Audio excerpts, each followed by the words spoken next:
Avatar sales are not adding up to what people had hoped.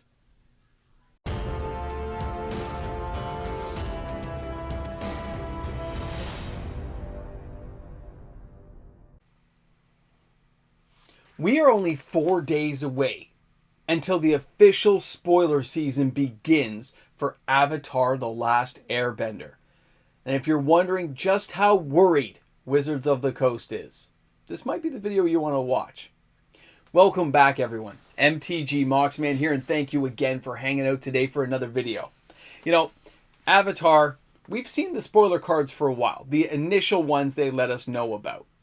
We've been excited. We've been put down because of Spider-Man. We've had off days and good days. But we're finally right around the corner from actually getting to see a lot more cards and to see how well this set is actually put together. And it makes you wonder what everyone's doing on the sidelines. Are they buying the product? Are they shying away from it? We've seen the initial sales looked really good. Then things totally lagged. Then things just crashed after Spider-Man. And we saw the uptick start to happen after that. Now we've seen collector boxes start to sell out in some areas, but they're readily available in other areas based on their price. There is so much going on, so much ups and downs, that it makes you feel like you're getting ready for some really big event, either to boo it or to cheer it on. Now, with the prices, though, for this product, let's face it, it's a Universes Beyond product. It's going to cost more. The good news is Wizards of the Coast has given a whole bunch of variety level products of different price points, which will, of course, appeal to a wider audience looking into this product. There'll be collectors, investors, flippers, everyone under the sun, fans of the movies, the TV shows, the comics, the cartoons. It'll all be there, laid out for us to enjoy. Now, when we looked at the sales initially for this particular product and how the world was accepting it, the lowest level ones at around the $600 mark Canadian or $400 US, they sold out really quick, within minutes. Since then, we've seen varying sales based on how people felt what was going on around them. That macro world coming in and crushing down on us. Now, I want to share this with you guys. Take a look at this one. When we take a look at the overall Avatar sales, week over week, month over month, day over day, when you start looking at this, you can see the sales here are starting to lag a little bit. This is a lull period. A lot of people are not really psyched up for what's going on with this product. They're just kind of shying away from it. Now, of course, if you looked at local stores that have overpriced the product, well, there's a lot of them. There's a lot of places here in Canada. This is talking around $900 a box right now. And of course, if you jumped over and you looked at this, you're still in the 500s, which would put it around $780 to $800. There's like $100+ discrepancy between those two with conversion. And then when you add on the tax in Canada, you're talking about a 30% margin of error between these two pricing points. That's a really big deal. That is not a minute thing to consider. That is massive. And we can't forget that there are other products out there. And if you looked here in EB Games Canada, you would see they got the collector packs for $69.99, okay? That's for a single collector booster, which means a box would be about $860 a box if you bought them by the individual booster. That seems a lot more reasonable, doesn't it? Comparatively speaking to what I just showed you at $12.99 plus tax. Any store that is overcharged, they're not moving anything. The product's just sitting there. Now that store has no more knowledge than you do about what the individual cards are going to be. So they are hedging their bets that if some amazing cards come along that drive the market into a frenzy and nobody else has any boxes, you'll be forced to go to them. You'll jump over to face and you'll pay that exorbitant price, right? That's what they're expecting you to do. But we know what's happened and we have a history. We can take a look at these products over the varying prices that have been offered already, and you can see where the market was going.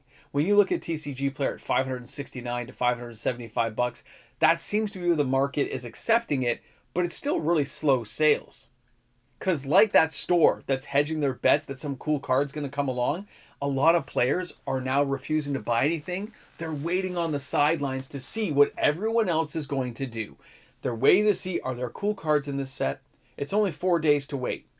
After those 4 days, I can make a decision within 5 minutes if some cool cards come along that drive me forward. The funny thing is, you think Wizards of the Coast would be intelligent enough to understand that this is the mentality of a lot of players. You think that they would gear up that spoiler season to show off a couple of really heavy-hitting cards to just make the sales go nuclear, but a lot of times they do not do this. They actually wait on the sidelines to near the end of the spoiler season or the midway through, like a couple of days in. I think it's hilarious when that happens, but at the same time, I just don't understand why. When they could nuke the sales with some really cool cards, if they have any inside the set. They could just kind of slowly trickle it out and let the sales roll in when there's nothing great going on. Because if you do it that way, sometimes the sales go stale. Everyone walks away and nobody cares about the product anymore. There's a few that have gone that route in the past. You can look at the older ones like Crimson Vow, Innistrad, Midnight Hunt. Some of those things did not sell well. They were overproduced and they got nuked in the market. But as we go forward and looking at this product, a lot is going to be dependent on a couple of factors. How much was printed? Because I'll tell you right now, play booster boxes, all the beginner boxes and all that stuff, they're all available everywhere I go.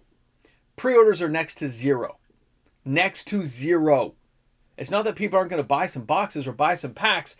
They know it's going to be there after Spider-Man, and nobody's touching it. They're all just staring from across the street. Even though the deals and the postings say, come in and buy this, everyone's like, nah, man, we're going to wait and see if, the first person goes in and says it's good. Then maybe we'll start coming over and checking it out. That's how people feel. And because of that, the only thing to talk about is the collector booster boxes. Are they going to move? Are they not going to move? Is the price going to go up? Is the price going to go down? If some amazing cards come along with some awesome treatments, because they show us a couple of treatments now that are okay.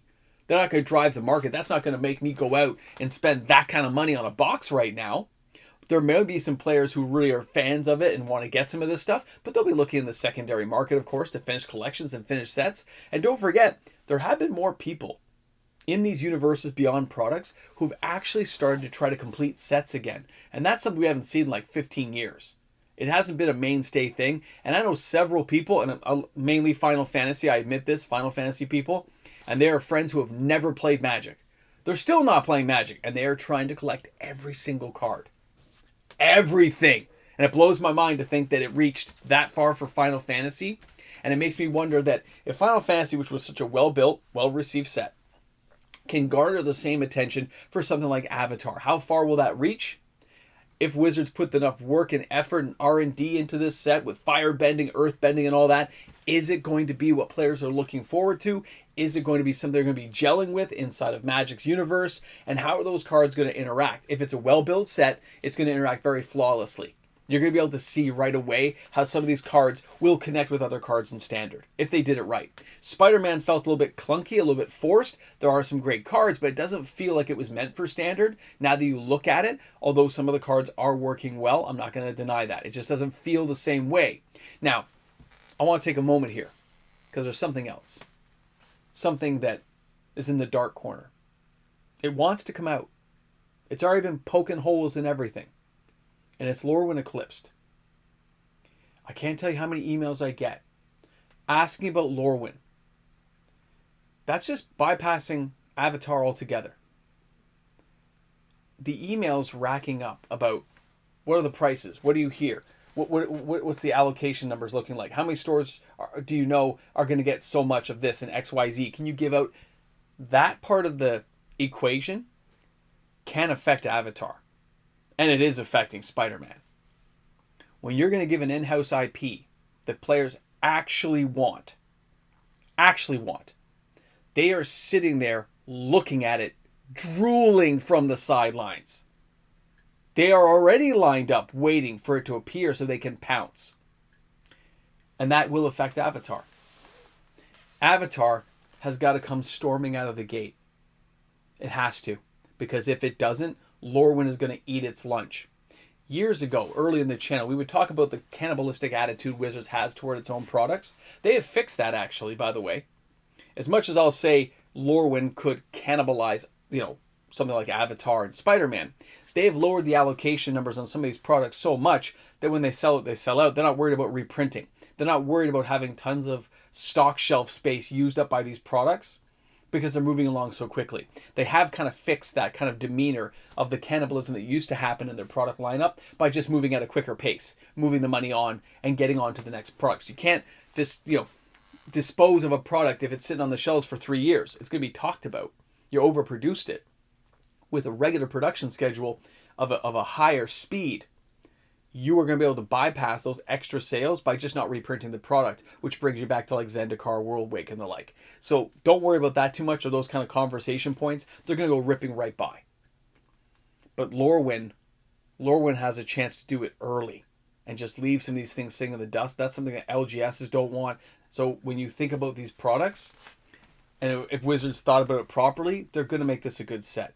The air and negativity should fall away from what Spider-Man did. People will see the cards and be excited if things go according to Hoyle, and we'll see if it can recover. I'd like to know how you guys feel right now, a couple of days before spoiler season. Are you thinking about Avatar, thinking about the cards, the idea, the makeup, or are you looking ahead in that dark corner? Are you looking at Lurwin just going, get over everything, get me to Lurwin, this is what I'm waiting for? I'm curious because I think a lot of you are going to answer Lurwin. But we'll see in the comments section. We'll see who drops comments saying which ones they're looking forward to and why.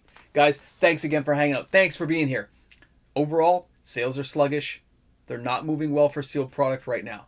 We'll see what happens in the next few days. Guys, thanks again. Guys, thanks again for being here. Thanks for coming to the end of the video, taking your time, and just looking over all these amazing patrons. The supporters of the channel who allow for this content to happen. This is like all the credits running by at the end of the movie to say these are all the people that backed the movie, did all the filming locations, made it happen. Guys, thanks again. We'll be back tomorrow with the top 10. Insane. Insane. Avatar could be a dream set. And we're still probably looking at lower than expected sales. Way lower than Tarkir Dragonstorm, behind Edge of Eternities by a mile. It's just the way it's going to be. This ramble and jamble has just got me thinking all kinds of crazy thoughts when I see these numbers this low. Again, it is a higher price point for the product, but still. Spider-Man dropped off really quick. It really did. Like, we get it. Avatar, and I spoke about this earlier in the year. I believe Avatar is going to be a well-crafted set. I think they have more time. They knew it was coming, and they built it properly. I can't wait to see how that plays out. But in my head, as I scratch and itch, yeah. I want people to be proven wrong. I want the set to do well. I want to think that Spider-Man was an aside, that they made a mistake, and did the wrong call. And that Avatar was on the schedule, had a couple of years to be built and crafted and put together for a proper player experience. I would like to know that Wizards are actually on the right track and that it wasn't just a one-off year. That makes sense? I hope it is. Guys, Lurwin's going to rock. I have a feeling.